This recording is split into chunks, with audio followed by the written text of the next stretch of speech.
Hello, this is Angelia, and you are watching or listening to the podcast Why You Do What You Do. Podcast. It talks about, yeah, your teacher is someone who had a stroke 30 years ago plus, and sometimes the brain and tongue don't work together well. It is expected the speech center of my mind. So if you don't already know that, you've figured it out now. Anyway, this is the podcast that talks about human development psychology to try and help you figure out maybe a little bit more about why you do what you do. And last time we were talking about practical problem solving, and we're going to take back up on that.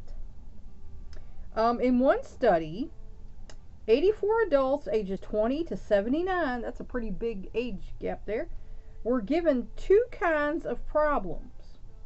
One kind was like the game 20 questions. I think we've all played that game. Participants were shown pictures of common objects and were told to figure out which one the examiner was thinking of. And of course, unless you got ESP, you're not going to really know that. By asking questions that could be answered yes or no. The older the participants were, the worse they did on this part of the test. So again, with the old folks, sorry. The second kind of problem involves situations like the following. Your basement is flooding, or you are stranded in a car during a blizzard, or your 8-year-old child is 1.5 hours late coming home from school. I'd already been freaking out by the time it was half an hour. I'd already been calling the school, the bus compounds. Where's this bus? An hour and a half late? No, that would have never happened. High scores were given for responses that showed self-reliance and recognition of a number of possible causes and solutions. So, as you're younger, your thinking's a little more flexible. As you get older, it's not so much so. So, that could account for the differing in responses. According to these criteria, the best practical problem solvers were people in their 40s and 50s. So like I said, there's a sweet spot for the brain. In some cases, it depends on what is it for. Could be the 20s, 30s, 40s, 50s, 60s. So it just depends. But on this particular thing, with the flexibility of thinking there, practical problem solving, your folks in your 40s and 50s are the best. Sorry for you younger folks who were hoping it was you. It's probably your parents and grandparents. Depending on how old you are, I don't know if there's any really young people. You shouldn't be watching me if you're that young, because we talk about sex sometimes. But anyway, they base their answers on everyday experience. So people in their 40s and 50s do have a lot more experience than people in their 20s and 30s. I know you youngsters didn't want to hear that, but again, it's true. Excuse me. Moral leadership in middle and late adulthood. Now, we all have a moral compass. Some people's doesn't work too well. Some people's works maybe too well. So, again, most of us fall in the middle, to the norm, to the average. What makes a single mother of 4 young children with no money and a 10th grade education dedicate her life to religious missionary work on behalf of her equally poor neighbors? Because there are people who do that. They just take off one day and do these things. What leads a pediatrician to devote much of his practice to the care of poor children instead of to patients whose parents could provide him with a lucrative income? Well, my personal experience would be that he probably had parents with a little money anyway, if he's a doctor. Not all of them do. I have a cousin who's a doctor. He came from a working class family. So, it's not always that way, but a lot of times it is. But people, they're just people who are altruistic. They want to give back, they want to help, and, that's a good thing for society to have these people in it. In the mid-1980s, 2 psychologists, Ann Colby and William Damon, sought answers to questions like these. Because, science always wants an answer for everything, even if it's just they're good people. you know. Um, they embarked on a 2-year search for people who showed unusual moral excellence in their day-to-day lives.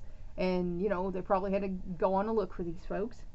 The researchers eventually identified 23 moral exemplars, interviewed them in depth, and studied how they had become moral leaders. And I'm sure they had to ask them a lot of questions because, you can't really tell who's going to be a moral leader just by looking at them.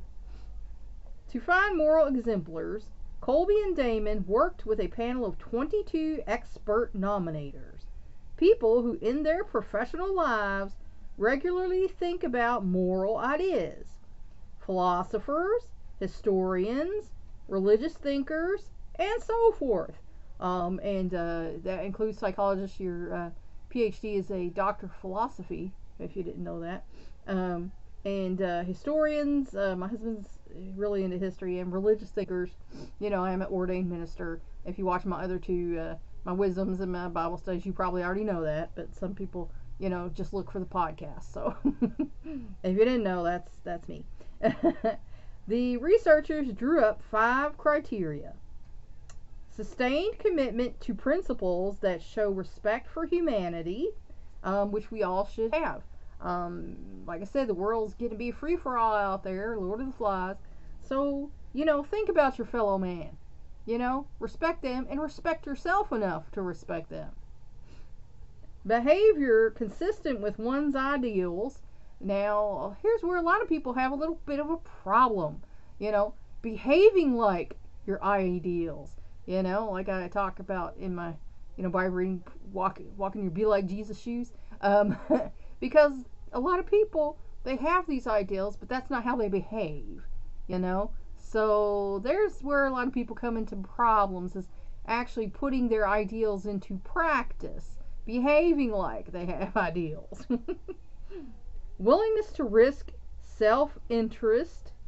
Some people, they're very abased, and, they don't want to act selfish or look selfish to other people, and usually that's because they had a really critical upbringing. And I know women like this who are they will just give and give and give and deplete themselves, and they're wore out and tired, and it's like, honey, take some time for yourself, do something for yourself. Inspiring others to moral action, whereas you are an example and you inspire others to moral action, and we should all look up to folks, who are good people. And humility. Again, if you're going around saying, I am the greatest person, I am the smartest person in the world, blah, blah, blah, you don't even know what humility is. And we have a little too much of that here in our country right now, for sure. Or lack of concern for one's ego. I sometimes I'll tell people, laugh at me. I don't care if you laugh at me, because at least you're paying attention. You heard what was said, you thought it was funny, and you're laughing at me. That's fine. I don't care if you laugh at me. That just means you were paying attention. And that's the goal. I ain't sitting here talking to be hearing myself talking. I'm here trying to teach you things. So, if you think I'm funny and laugh at me, that only goes a little further into getting you to listen, doesn't it? The chosen exemplars varied widely in age, education, occupation, and ethnicity. So there's no certain race or sex that is better than any of the others. Some people needed to hear that. There were 10 men and 13 women, ages 35 to 86, of white, African American, and Hispanic backgrounds. So, we had a lot of different folks.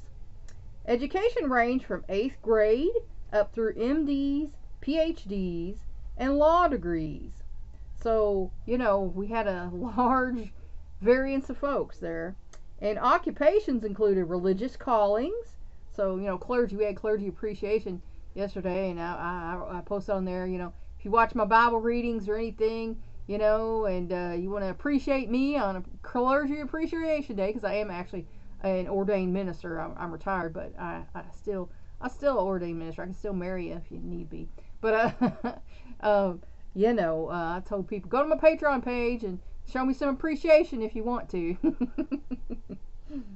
Business, teaching. I ran a ministry for 17 years and a charity for 9. So I've been in business too. And of course, I'm teaching you here, but I was also a teacher at a preschool and an adult education teacher through our local county schools and at several places, throughout the city. I was a guest professor at our 2 of our universities. So yeah. And social leadership, and like I said, I was the executive director of charity, and I try to show social leadership, but the problem with that is you can't expect everyone to be as involved as you or have the best interests of everything as you did, because there were several people I was like, wait, what? No, there's the door. Don't let it hit you in your booty when you go. Areas of concern involve poverty, because, poverty, we've talked about socioeconomic status before. Poverty is a problem. And, if there's poverty of money, there's also poverty of mindset, poverty of hope, and poverty is a problem. Civil rights, because we all have them and we should get to live them. Education, like me, for example. I was told I was not going to be sent to college, that they didn't have the money, and I was going to have to work and go. And I was like, I can't do it, because at the time, there weren't all the evening classes, weekend classes, places like there was now. There was the day, and then you would have to work at night, and there was no jobs, that I was trained for at night. They were during the day. So I put that on the back burner for quite a long time. And I finally started getting an education. And then in the process of that, I had a proctor who was a psychologist, and he told me, oh man, you know what? You can't get a license here in the state of Kentucky if, you don't go to local schools. You can't go to these distance schools like you're doing in private schools. And so I checked into that, and that was correct. So then I was kind of like, well, that's great. So I decided to go ahead and get the knowledge for my clients and my students, you guys, so that I could have the knowledge, even though I couldn't get a license in my state. So ethics, again, we should all have ethics. There are a lot of people in the world nowadays who do not have ethics, and it shows. The environment, this is your planet, you live on it. If you ruin it, it's gone, it's ruined. Now, they're talking about looking at other places, but that is so far in the future. At the rate we're destroying this one, we're not going to meet that. We're just all going to die. So, might be time to start thinking about your environment a little bit more. Peace. There are too many people in the world acting like spoiled, mean little children. My way, my way, my way. And not worried about the fact we all live together and we all need to get along. So peace should be, a big thing. God, Jesus, and all your other religious leaders talked about peace. So it must be an important thing, right? So people with the immature war mind, they're like, we need to blow them off. No, you don't. You need to talk about it, figure it out. Do some things, It's all too easy to be pointing a finger at people and talking about beating them up or whatever. Have a dialogue. Act like mature adults. Figure some stuff out. And religious freedom. In America, for now, we have religious freedom. You can be who you are. You can believe how you want to believe. Now, there are folks who are trying to make that not the case here in America. And I like one of the Native American things. I belong to a couple of Native American groups, and one of them was like, they had a picture of this white guy, and he's like, go back where you came from, and the Native American was like, I agree, go back to Europe. Because these people who are doing this are usually the European descendants, and it's like this country was not yours from the beginning. There was millions of folks living here, Native Americans, before you got here. Before the boat. For like today is Indigenous Peoples Day. Yes, that's the day I celebrate. I'll celebrate Columbus Day. If you read up on Columbus, he was a murderer, a rapist. He was a horrible person. He America was stolen, not ceded, as the saying goes. So, I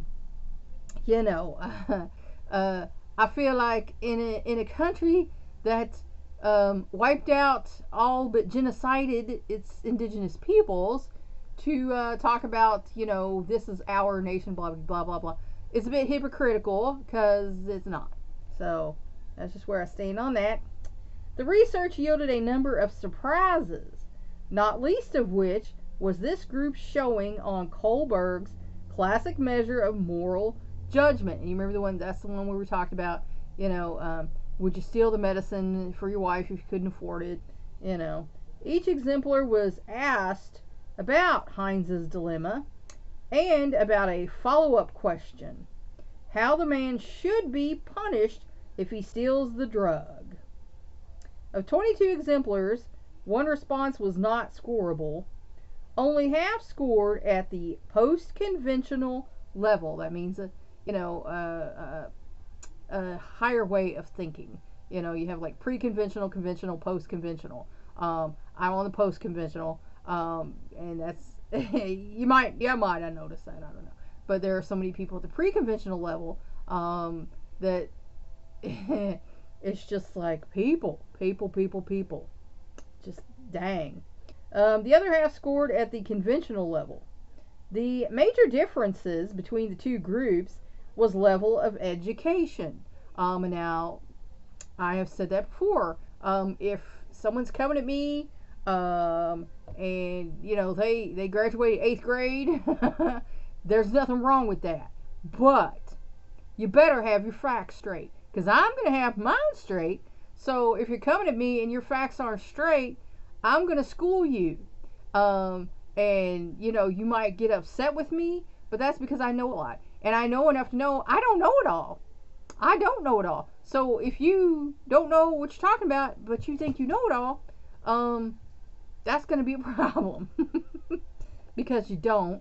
And like I said, the higher education you get, the more you realize you don't know. Because there's so much to know out there in the world. So, we need to have folks in positions of authority that are educated. Because if you don't, there's going to be a disaster where people are assuming and lying and faking, like the fake news thing. Society's only going to suffer from that. You need to get people who are capable and intelligent to be in charge. So that's all I'm going to put on that one. But anyway. Those with college and advanced degrees were much more likely to score at the higher level. And no one with only a high school diploma scored above the conventional level. And that's because you're not exposed to as much ways of thinking. You're not taught any other ways of thinking. And so you stay at the level that you're at.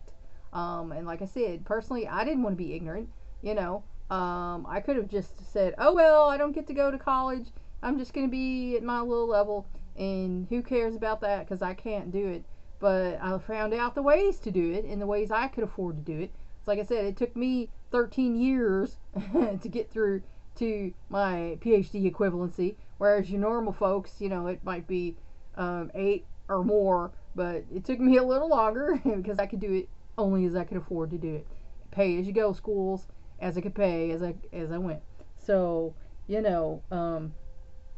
educated, folks. Never stop learning. I know that's a commercial, but I believe in that. I believe you shouldn't, because why be ignorant? That's my opinion on that. Clearly, it is not necessary to score on Kohlberg's highest stages to live an exemplary moral life. And it's not, because I mean, some people might say it is the moral thing to do is to give that to the hurting person. So, you know, how does a person become morally committed? The 23 moral exemplars did not develop in isolation, but responded to social influences. So again, you can't have like a perfectly good person come up in a perfectly bad family, and that's only people they interact with, because that's how they're going to think it's okay.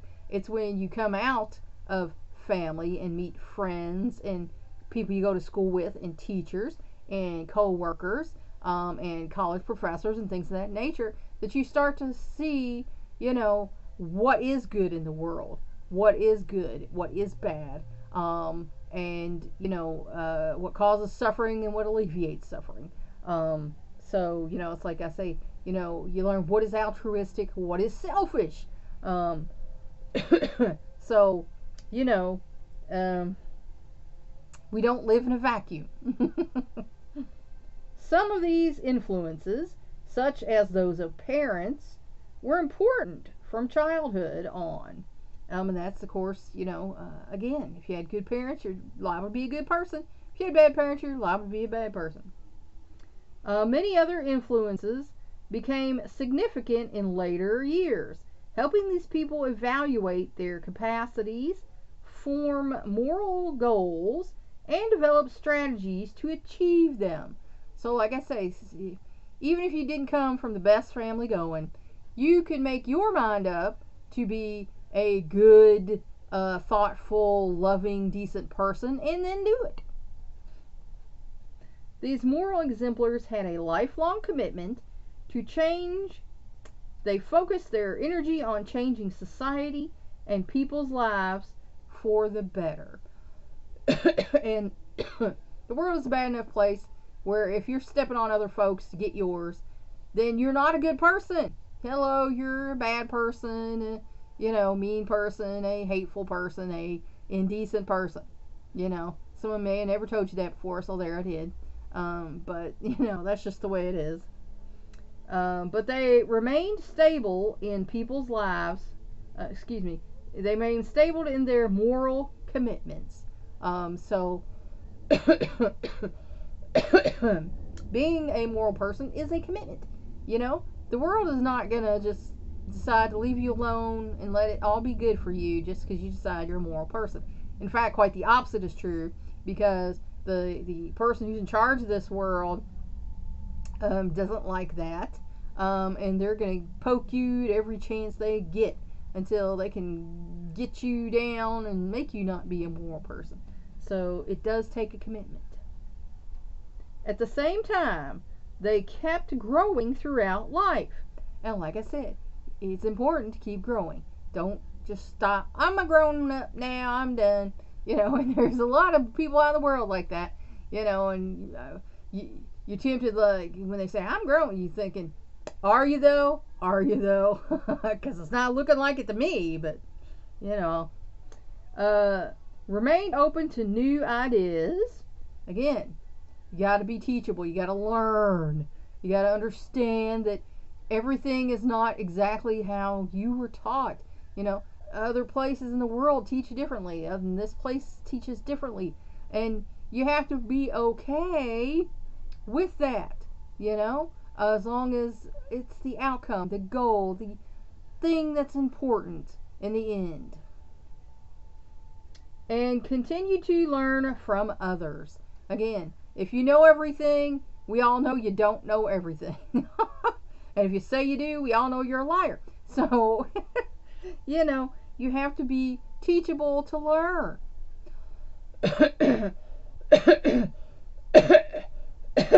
My goodness, this change of weather. Excuse me. The processes responsible for stability and moral commitments were gradual, taking many years to build up. So you just don't, I'm going to be a moral person now, and then you are. You can make that decision, I'm going to be a moral person now, but then you're going to have to keep tweaking or fine tuning, because tweaking means something different to the kids nowadays.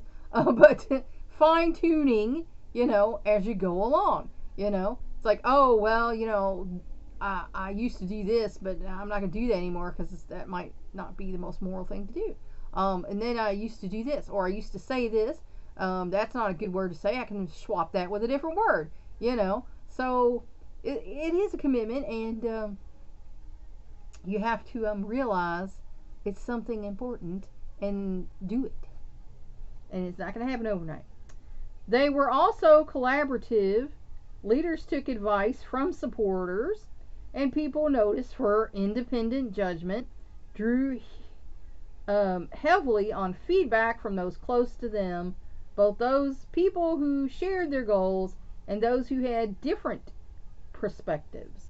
And that's something I used to have a meeting when I was in charge of the charity, and I'd say, what do y'all think? What do y'all think?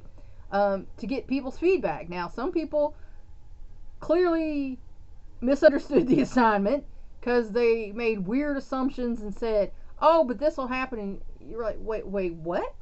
What are you talking about? No, I didn't say we're going to do this. I'm meaning this. Well, you said, it's like, well, I did say, but I didn't literally mean that. Sometimes you wonder about folks' thought processes, Some folks, like I said about my husband's stroke and he can't do inference. Some people can't, from day one, can't do inference. It's like you have to spell out every little detail or they don't get it. They assume you mean exactly, the literal words you said when you're talking about something and you're talking in context. You feel like people should get what you're talking about, but it's not always the case. So, again, if you're in charge, sometimes you have to stop. I learned to ask people, you know what I'm saying? You understand what I'm saying? To make sure we were all on the same page. And then once I got the kind of dead wood chopped out of the board and had people on there who did understand and did want to be involved and were with the program. And that's, what you want if you're going to be a leader. Along with their enduring moral commitments, certain personality characteristics seem to remain with the moral exemplars throughout middle and late adulthood. Enjoyment of life. I enjoy life. I know people who are depressed, they hate life. My own husband struggles with depression and anxiety, and my oldest son, and, I've always enjoyed life.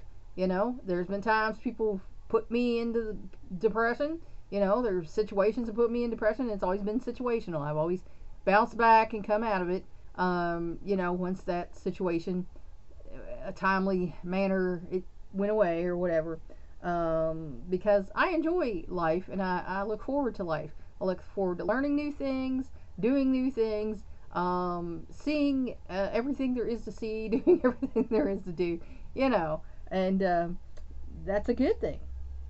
Ability to make the best of a bad situation, and that's what you have to do. Sometimes you have to just be grateful and thankful that things aren't worse,